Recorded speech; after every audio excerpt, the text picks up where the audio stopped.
Secularism, communism, socialism, religions freedom, స్వేచ్ఛ గురించి మనము తెలుసుకుందాం. సోషలిజం రూల్ ఏమిటంటే ఆస్తిపాస్తులు కావచ్చు, ఆహారం కావచ్చు, ప్రజలంతా సమానంగా పంచుకుంటారు. ఏదైతే గవర్నమెంట్ ఇస్తుందో అంటే డిపార్ట్మెంట్ సప్లై చేస్తాయో వాటిని ప్రజలంతా సమానంగా తీసుకుంటారు, అనుభవిస్తారు. ఇది సోషలిజం రూల్. కమ్యూనిజం రూల్లో మేజర్ ఆస్తిపాస్తులు, ఎకనామిక్ రిసోర్సెస్ వీటిపైన గవర్నమెంట్ పెత్తనం ఎక్కువ ఉంటుంది. అంటే సిటిజన్స్ కంటే గవర్నమెంట్ పెత్తనం అధికంగా ఉంటుంది. Secularism state, secularism area, secularism nation. Secularism rules ఏమిటంటే కులాలు, మతాలు, స్పిరిచువల్ సంబంధించిన లింకులు ఈ డిపార్ట్మెంట్ పనులు కావచ్చు, బయట పనుల్లో లింకు ఉండకూడదు. అంటే దీని అర్థం ఏమిటంటే దేవుణ్ణి ప్రార్థించవద్దు, తప్పుడు పనులు చేయండి, లేకుంటే ఈ పనులే చేయాలి, ఈ పనులు చేయకూడదని కాదు. నిజమైన దైవ నియమాలను ఉల్లంఘించకూడదు. True science is nothing but real spirituality. మంచి పద్ధతులను, ధర్మాలను, దైవ నియమాలను కాపాడుకునవలెను. సెక్యులరిజం రూల్ ఉంది కదా అని ఇష్టం వచ్చినట్లుగా ప్రవర్తించకూడదు. మానవులు రాక్షసుల మాదిరిగా ప్రవర్తించకూడదు, భూతాలు మాదిరిగా ప్రవర్తించకూడదు, క్రూయల్ యానిమల్స్ మాదిరిగా ప్రవర్తించకూడదు. మంచి పద్ధతులు, ముఖ్యాంశాలను, ముఖ్యమైన వాటిని, దైవ ధర్మాన్ని కాపాడుకొనవలెను. అలాగే సెక్యులరిజం పేర ప్రకృతిని ధ్వంసం చేయకూడదు, ఇతరులను డిస్టర్బ్ చేయకూడదు, ఇంపార్టెంట్ థింగ్స్, మంచి సిస్టమ్స్ను మరియు ఈ జెన్యూన్ డివైన్స్ లాని పాడు చేయకూడదు.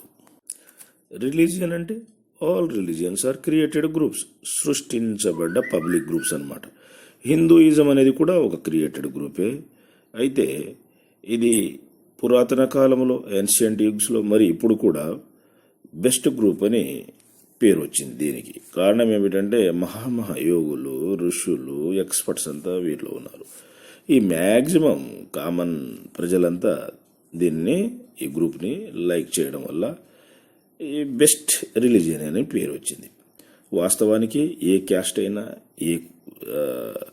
అది మతం, ఏ మతమైనా, ఏ క్యాస్ట్ అయినా క్రియేటెడ్ గ్రూప్ అని చెప్పవచ్చును. మరొక అంశం గుర్తుపెట్టుకోండి, ఏ కాన్స్టిట్యూషన్ రూల్ అయినా, జియో అయినా, యాక్ట్ అయినా, నేచురల్ ప్రిన్సిపల్స్ ఆఫ్ లా అయినా, ఏ ధర్మైనను ప్రకృతిని ధ్వంసం చేయండి, జంతువుల్ని చంపండి, పక్షుల్ని చంపండి, మానవుల్ని చంపండి, హింసించండి, జంతువుల్ని హింసించండి అని చెప్పదు. గుర్తుపెట్టుకోండి. అయితే ఈ ట్రూ స్పిరిచువాలిటీ, రియల్ సైన్స్ని మీరు కంపారిజన్ చేసుకోవాలి. దాన్ని బట్టి ఫాలో అవ్వాలి. అంటే ఈ ధర్మం అనేది, రూల్స్ అనేది టైం టు టైం చేంజ్ అవుతుంటాయి అన్నమాట.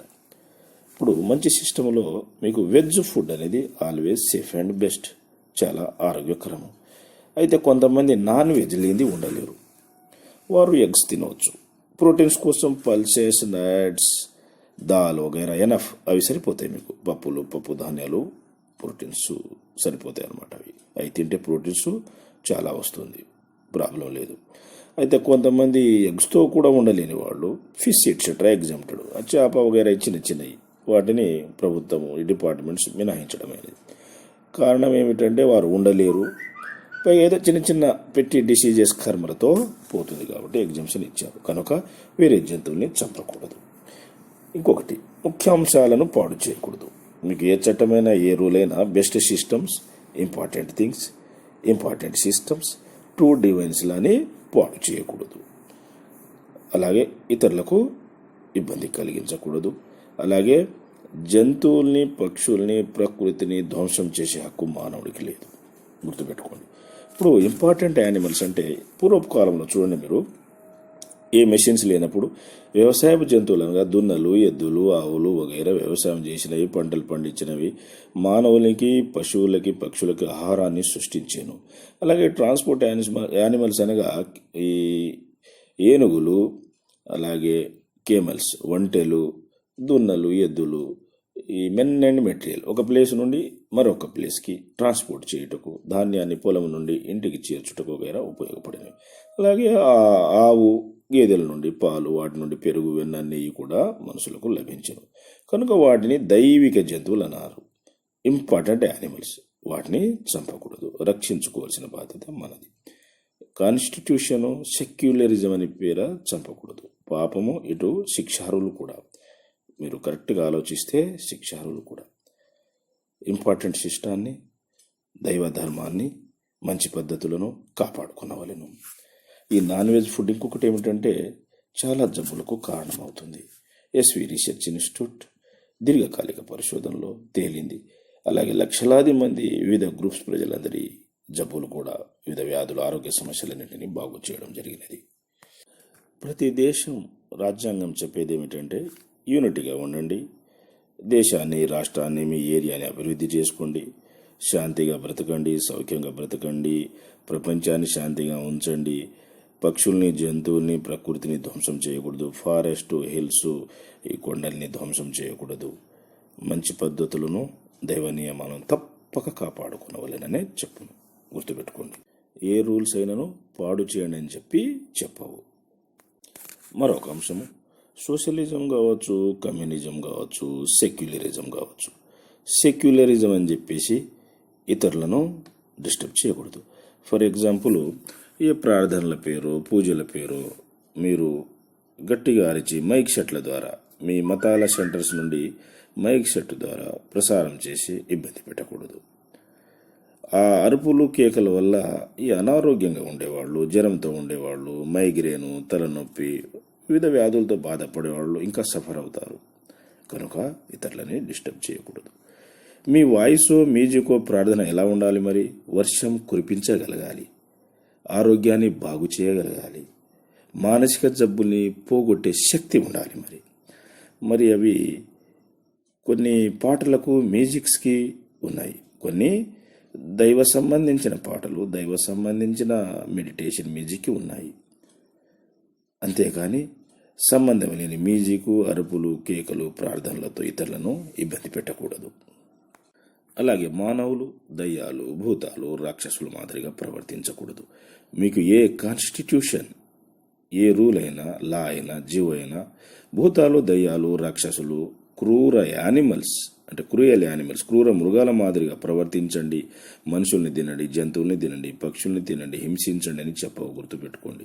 మంచి పద్ధతులనే పాటించాలి, ధర్మాన్ని పాటించాలి. ధర్మం కూడా ఫ్రమ్ టైం టు టైం కొద్దిగా చేంజ్ అవుతుందన్నమాట. అంటే పశువుల సేఫ్టీ, జంతువుల సేఫ్టీ, మనుషుల సేఫ్టీ, ప్రకృతి సేఫ్టీ, భూమి లైఫ్ స్పాన్ని పెంచుటకు కాస్త ధర్మం చేంజ్ అవుతుంది. నేచురల్ ప్రిన్సిపల్స్ ఆఫ్ లా కూడా చేంజ్ అవుతాయి. దాని ప్రకారం ఈ రూల్స్ని కూడా చేంజ్ చేసుకోవాలన్నమాట. అలా శిష్టాన్ని కాపాడుకునవలేను. ట్రూ సైన్స్, రియల్ స్పిరిచువాలిటీ అన్న ఒకటే. గుర్తుపెట్టుకోండి. నిత్యము 2 సార్లు స్నానం చేయటం మంచిది. అలాగే లెట్రిన్కి పోయినప్పుడు, యూరిన్కి పోయినప్పుడు చేతులు కడుక్కొనటం మంచిది. తప్పుడు పనులు, నేరాలు, ఘోరాలు, పాపాలు చేయకూడదు. రియల్ స్పిరిచువాలిటీ ప్రకారం పాపము, కర్మలు, శిక్షలు అని అంటాము. ట్రూ సైన్స్ ప్రకారము గ్రంథులు పాడవుతాయి, మైండ్ డిస్టర్బ్ అయిపోతుంది, ఈ ఆర్గాన్స్, ఈ గ్లాండ్స్ డ్యామేజ్ అవ్వడం వల్ల హెల్త్ పోతుంది. అలాగే తప్పులు చేసినప్పుడు శిక్షలు కూడా ఉంటాయి కదా, కర్మలు కూడా ఉంటాయి, కామన్. అంటే రియల్ సైన్స్, రియల్ స్పిరిచువాలిటీ ఒకటే.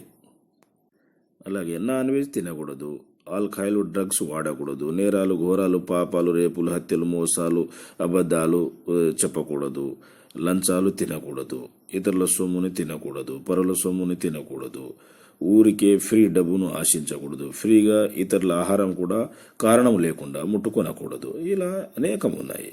ఇవన్నీ సత్యాలే, మానవులు తప్పక పాటించవలెను. లేనిచో కర్మలు, కష్టాలు, బాధలు తప్పవు. అలాగే ఎద్దులు, దున్నలు, ఆవులు, గేదెలు, ఒంటెలు, పాములు, కప్పలు, గబ్బిలాలు వీటిని తినకూడదు. కూరగాయల భోజనమే శ్రేయస్కరము, ఆరోగ్యము. ఉండలేని వారు ఎగ్స్ వగైరా తినొచ్చు, ఇంకను ఉండలేని వారు చేప వగైరా తినొచ్చును. కాస్త మినహాయించబడినది, అంతేకాని ఇంకా ఓవర్గా పోకూడదు. ఇది దైవ